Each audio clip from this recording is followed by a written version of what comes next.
நேயர்களே, வேதம் என் மனமகிழ்ச்சியாய் இராதிருந்தால் என் துக்கத்தில் அழிந்து போயிருப்பேன் என்பது தாவீது அரசனின் சாட்சி. உங்கள் வாழ்விலும் நீங்கள் கடந்து வரும் பாதை எதுவாயிருந்தாலும் கர்த்தருடைய வார்த்தை உங்களை தெளிவாய் நடத்தும் என்பதில் சந்தேகமில்லை. இருதயத்தில் ஜெபத்தோடு செய்தியை கவனிப்போமா?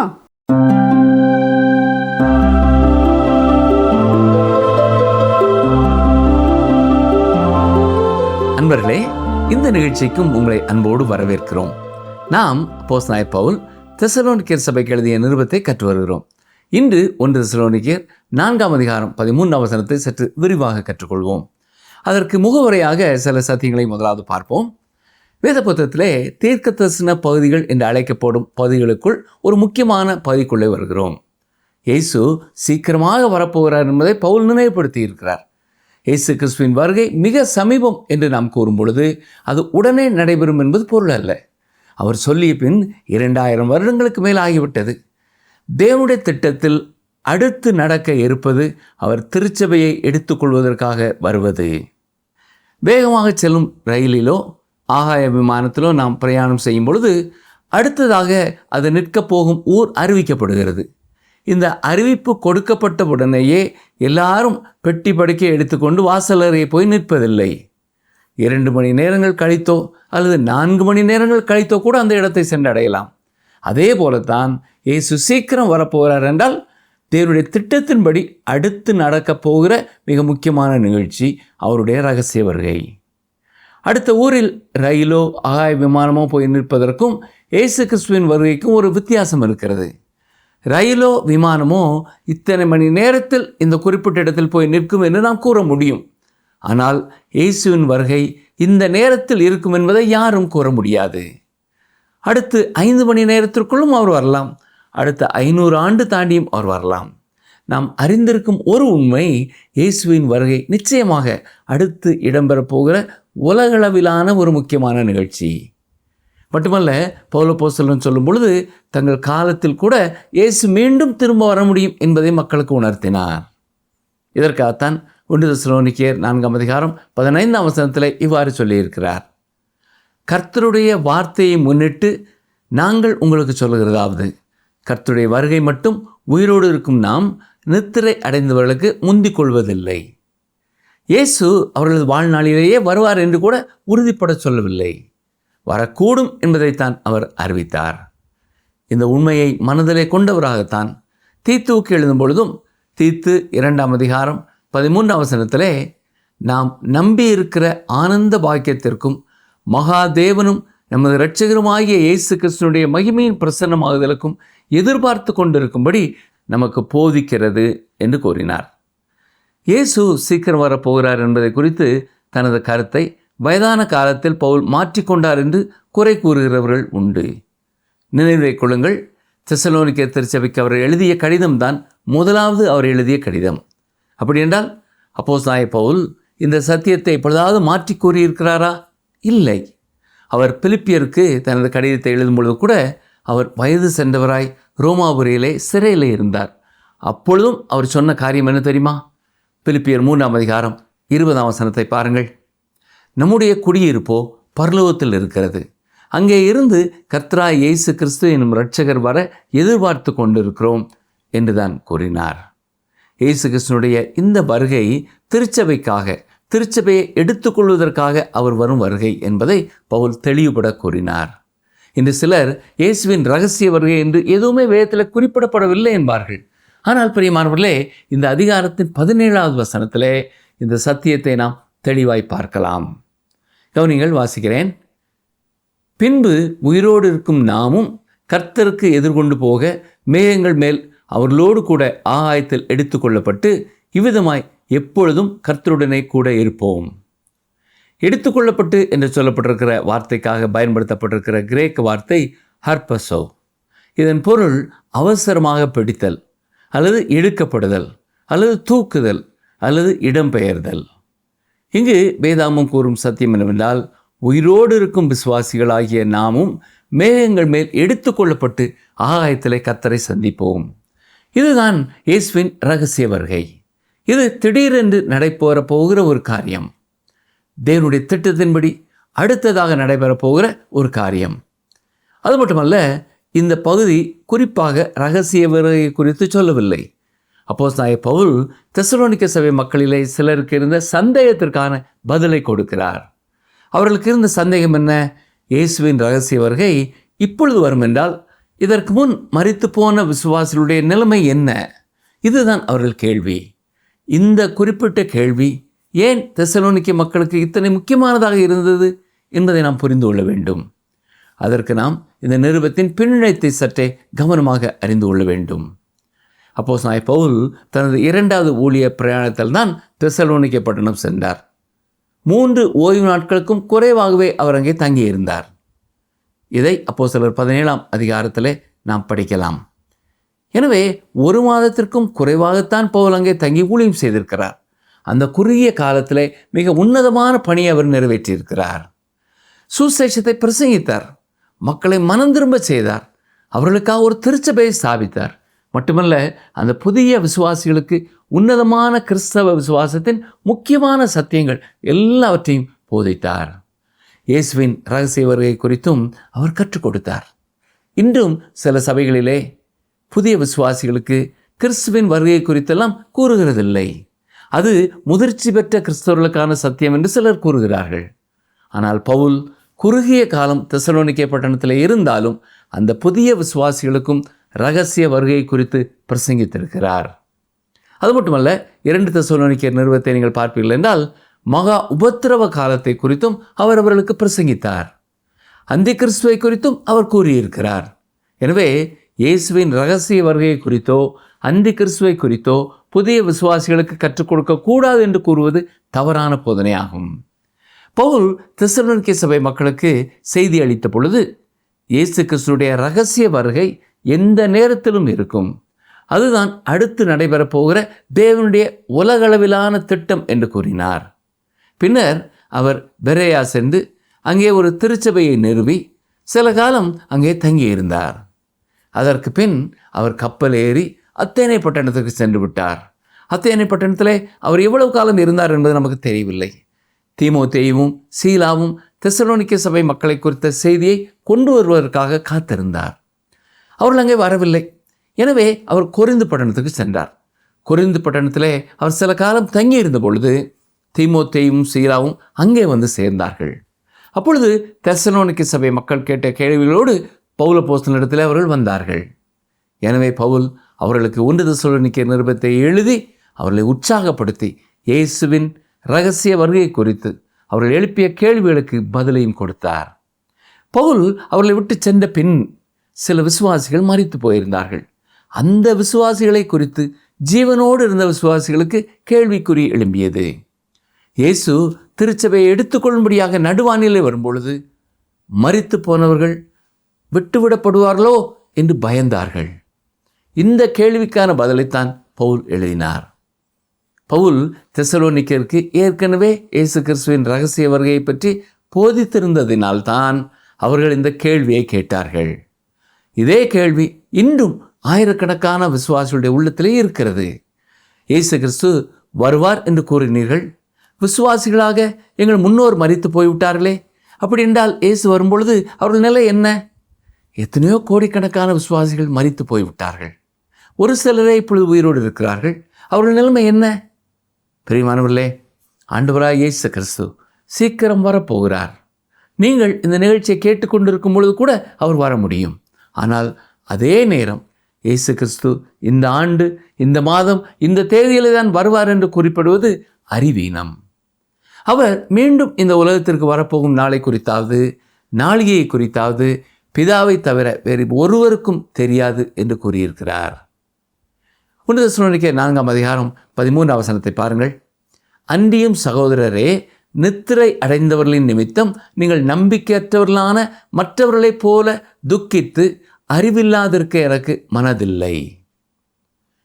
நீங்கள் அறிவில்லாதிருக்க எனக்கு மனதில்லை என்று கூறும் பொழுது உண்மையாகவே அவர்கள் சில காரியங்களை குறித்து அறிவில்லாதவர்களாக இருந்தார்கள் என்பது தெரிய வருகிறது.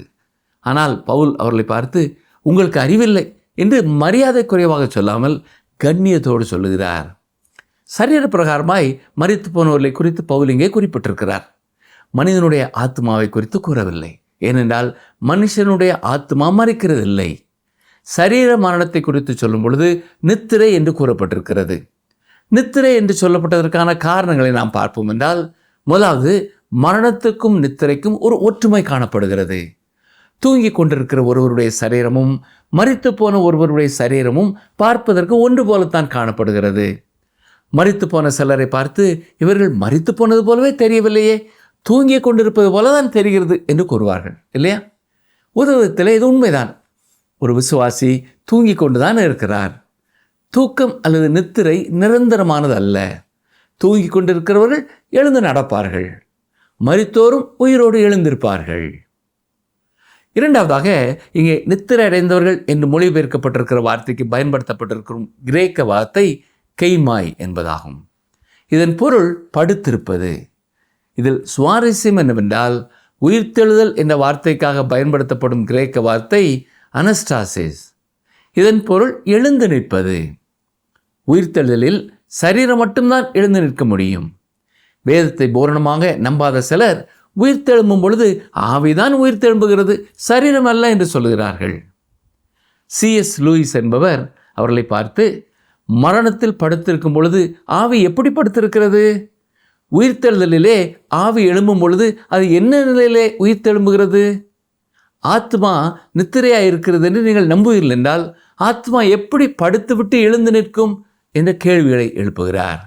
எனவே நித்திரையாக இருப்பது சரீரத்தை மட்டுமே குறிக்கிறது. 2 உதாரணங்களை சொல்கிறேன், கவனியுங்கள்.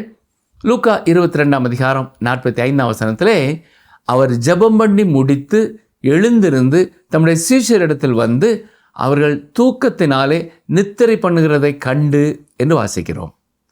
இங்கே நித்திரை என்பதற்கு பயன்படுத்தப்பட்டிருப்பதும் அதே கிரேக்க வார்த்தை தான். அடுத்ததாக அப்போஸ்தலர் நடபடியின் புஸ்தகம் 12:6 பார்க்கும் பொழுது, பேதுரு கொலை செய்யப்படும்படி காவலிலே இருந்தார். அந்த இரவிலையும் அவர் நித்திரை செய்து கொண்டிருந்தார். இங்கேயும் அதே கிரேக்க வார்த்தை தான் பயன்படுத்தப்பட்டிருக்கிறது. மூன்றாவதாக நாம் அறிந்து கொள்ள வேண்டிய ஒரு காரியம் என்னவென்றால், நம் மாம்ச சரீரம் மண்ணிலிருந்து எடுக்கப்பட்டபடினாலே அது மண்ணிற்கே திரும்புகிறது. ஆவி தன்னை தந்த தேவனிடத்திற்கு திரும்புகிறது. பழைய ஏற்பாடும் இதே சத்தியத்தை தான் நமக்கு கற்றுக் கொடுக்கிறது. பிரசங்கியின் புத்தகம் 12:7 பார்ப்பீர்கள் என்றால், இவ்விதமாய் மண்ணானது தன் முன்னிருந்த பூமிக்கு திரும்பி ஆவி தன்னை தந்த தேவனிடத்திற்கு மறுபடியும் போகாததற்கு முன்னும் என்று வாசிக்கிறோம். ஆதியாகமம் 3:19 நீ மண்ணாய் இருக்கிறாய், மண்ணுக்கு திரும்புவாய் என்று வாசிக்கிறோம். நமது சரீரம்தான் உயிர்த்தெழுதல் வரை நித்திரை செய்யும். விசுவாசியின் ஆவி தேவனிடத்தில் திரும்புகிறது. எனவே அது உயிர்ப்பிக்கப்பட வேண்டியது இல்லை. சரீரமே மரணத்தில் படுத்துக்கொள்கிறது. உயிர்த்தெழுதலில் சரீரமே எழுந்து நிற்கிறது. 2 கொரிந்தியர் 5:8 நாம் தைரியமாகவே இருந்து இந்த தேகத்தை விட்டு குடி போகவும் கர்த்தரிடத்தில் குடியிருக்கவும் அதிகமாய் விரும்புகிறோம் என்று சொல்லப்பட்டிருக்கிறது. சரீரம் பலவீனமான ஒரு கூடாரம். எனவே தற்காலிகமாக மரணத்தினாலே தள்ளி வைக்கப்படுகிறது. 2 கொரிந்தியர் 5:1 என்ன சொல்கிறது? பூமிக்குரிய கூடாரமாகிய நம்முடைய வீடு அழிந்து போனாலும் தேவனால் கட்டப்பட்ட கைவேலை இல்லாத நித்திய வீடு பரலோகத்திலே நமக்கு உண்டு என்று அறிந்திருக்கிறோம். இங்கே கூடாரம் என்ற வார்த்தைக்கு பயன்படுத்தப்பட்டிருக்கிற கிரேக்க வார்த்தை ஸ்கினாஸ். இதுதான் கூடாரம் என்பது. நாம் வசிக்கும் சரீரங்கள் கூடாரங்களாய் இருக்கின்றன. பிரியமானவர்களே, நீங்கள் குடியிருக்கும் வீடு பல லட்சம் ரூபாய் அல்லது பல கோடி ரூபாய் மதிப்புள்ள ஒன்றாய் இருக்கலாம். ஆனால் உண்மையாகவே நீங்கள் குடியிருக்கும் ஒரு இடம் ஒரு சிறிய கூடாரம். வெளியே பார்ப்பதற்கு ஒவ்வொருவரும் வித்தியாசமான வீடுகளிலே குடியிருக்கிறதாக இருந்தாலும் நாம் அனைவருமே ஒரே விதமான கூடாரத்திற்குள்ளே தான் இருக்கிறோம். நம் சரீரத்திலே உள்ள எல்லா ரசாயன பொருட்களுக்கும் விலை போடுவோம் என்றால் அது 200 ரூபாய்க்குத்தான் தேரும். எந்த வினாடியிலேயும் நம் சரீரமாகிய கூடாரம் கீழே தள்ளப்பட முடியும். எத்தனை விபத்துகளை குறித்து நாம் கேள்விப்படுகிறோம். சரீரம் அப்படியே முற்றிலும் அழிந்து போய்விடுகிறது. சரி, 2 கொரிந்தியர் 5:2 பாருங்கள். ஏனெனில் இந்த கூடாரத்தில் நாம் தவித்து நம்முடைய பரம வாசஸ்தலத்தை தரித்து கொள்ள மிகவும் வாஞ்ச உள்ளவர்களாய் இருக்கிறோம். அதே அதிகாரத்திலே 4ஆம் வசனத்தை பாருங்கள். இந்த கூடாரத்தில் இருக்கிற நாம் பாரம் சுமந்து தவிக்கிறோம். இதை எப்பொழுதாவது கண்டறிந்திருக்கிறீர்களா? வயதான ஒரு ஜனாதிபதியை ஒருவர் சந்தித்து, ஐயா, நீங்கள் எப்படி இருக்கிறீர்கள் என்று கேட்டார். அதற்கு அவர், நான் நன்றாக இருக்கிறேன், ஆனால் நான் குடியிருக்கும் வீடு தான் சரி செய்ய முடியாமல் போய்கொண்டிருக்கிறது என்று கூறினாராம்.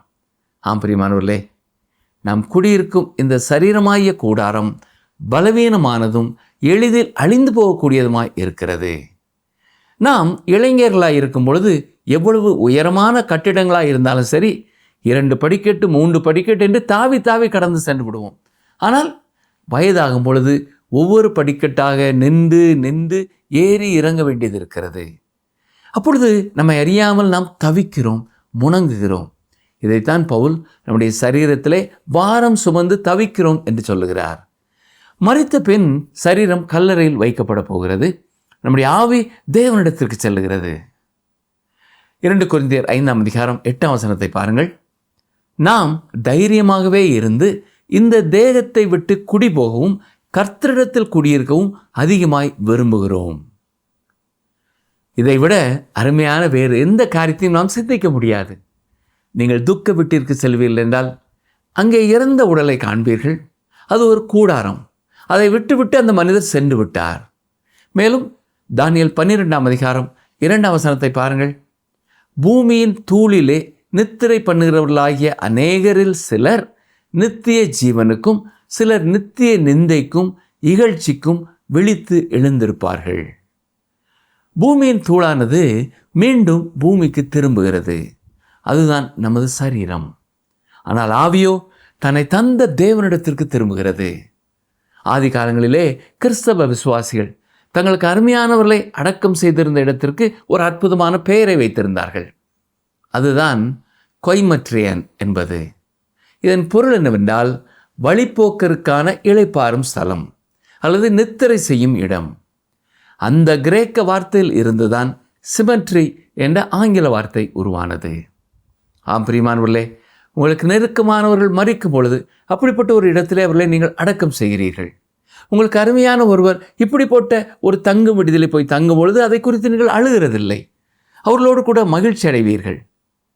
விசுவாசியின் சரீரமும் உயிர்த்தெழுதல் வரை அந்த இளைப்பாறும் ஸ்தலத்திலே தான் இளைப்பாறுகிறது. 1 தெசலோனிக்கேயர் 4ஆம் அதிகாரம் 13ஆம் வசனத்திலே நீங்கள் நம்பிக்கையற்றவர்களைப் போல துக்கித்து என்கிறார். தேவனை அறியாத மக்களுக்கு எதிர்காலத்தை குறித்த எந்த நம்பிக்கையும் இல்லை. அவர்களை பொறுத்த மட்டிலும் மரணம் என்பது பயப்படக்கூடிய ஒன்று. தெசலோனிக்கே பட்டணத்திலே ஒரு கல்வெட்டிலே மரணத்திற்கு பின் உயிர்த்தெழுதல் இல்லை, கல்லறைக்கு பின் கண்டுகொள்ளுதல் இல்லை என்று எழுதப்பட்டிருந்ததாம். அது மட்டுமல்ல, கிரேக்க கவிஞரான தியோக்ரைட்டஸ் என்பவர் நம்பிக்கை என்பது ஜீவிக்கிறவர்கள் மத்தியிலே இருக்கிறது, மரித்தவர்களுக்கு எந்த நம்பிக்கையும் இல்லை என்று எழுதியிருக்கிறார். அதுதான் பழங்கால உலகத்தின் நம்பிக்கை. எனவேதான் பவுல் விசுவாசிகளை பார்த்து நீங்கள் நம்பிக்கையற்ற மற்றவர்களைப் போல துக்கப்படாதீர்கள் என்கிறார். தங்களுக்கு அருமையானவர்கள் மரிக்கும் பொழுது விசுவாசிகள் அழக்கூடாது என்று நான் கூறவில்லை. ஒரு கிறிஸ்தவன் தனக்கு அருமையான ஒருவரை இழக்க கொடுக்கும் பொழுதும் அவனுக்கு துக்கம் உண்டு. ஆனால் அதன் மத்தியிலேயும் ஒரு நம்பிக்கை உண்டு. நாம் வாசித்த வசனங்கள் நமக்கு கற்றுக் கொடுப்பது என்ன? ஆண்டவராய் இயேசு கிறிஸ்து சீக்கிரமாக வரப்போகிறார். நமக்கு முன் மரித்த விசுவாசிகளும் அவர் வரும்பொழுது உயிரோடு எழுப்பப்பட போகிறார்கள். உங்களுக்கு அருமையாக இருந்த விசுவாசி யாராவது சமீபத்திலே நித்திரை அடைந்து விட்டார்களா? கலங்காதிருங்கள், அவர்களும் ஒரு நாள் எழுப்பப்படுவார்கள். இதை கேட்டுக்கொண்டிருக்கிற யாராவது மரண தருவாயிலே இருக்கலாம். மரணத்தை குறித்து நீங்களும் அஞ்ச வேண்டியதில்லை பிரியமானவர்களே. ஏனென்றால் மரணம் நிரந்தரமானதல்ல. மரணம் ஒரு முடிவு அல்ல. இயேசு கிறிஸ்து வரும்பொழுது நாம் உயிரோடு சரீரத்தோடு கூட எழுப்பப்படுவோம். நம்முடைய ஆத்மா இப்பொழுதும் அழிந்து போவதில்லை.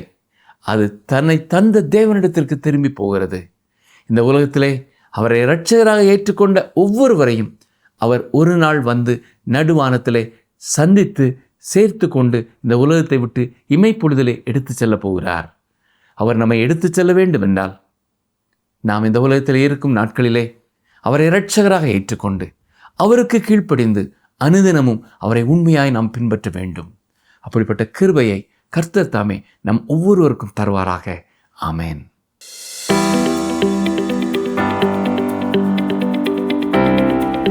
எதை குறித்து நான் உங்களுக்கு எழுத வேண்டுவதில்லை என்று பவுல் கூறுகிறார்?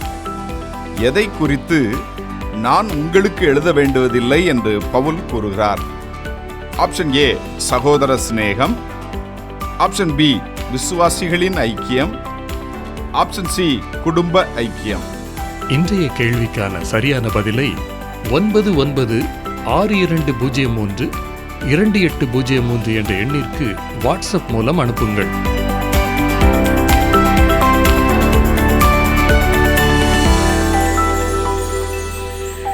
நிகழ்ச்சியை கவனமாய் கேட்டீர்களா?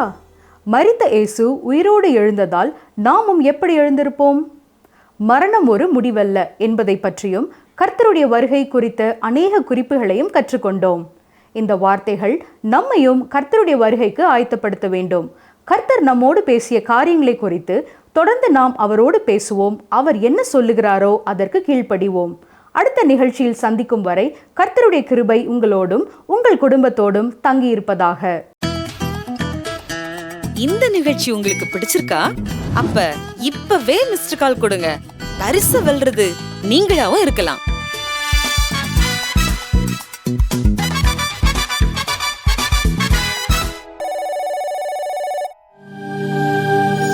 தெய்வ வாக்கு.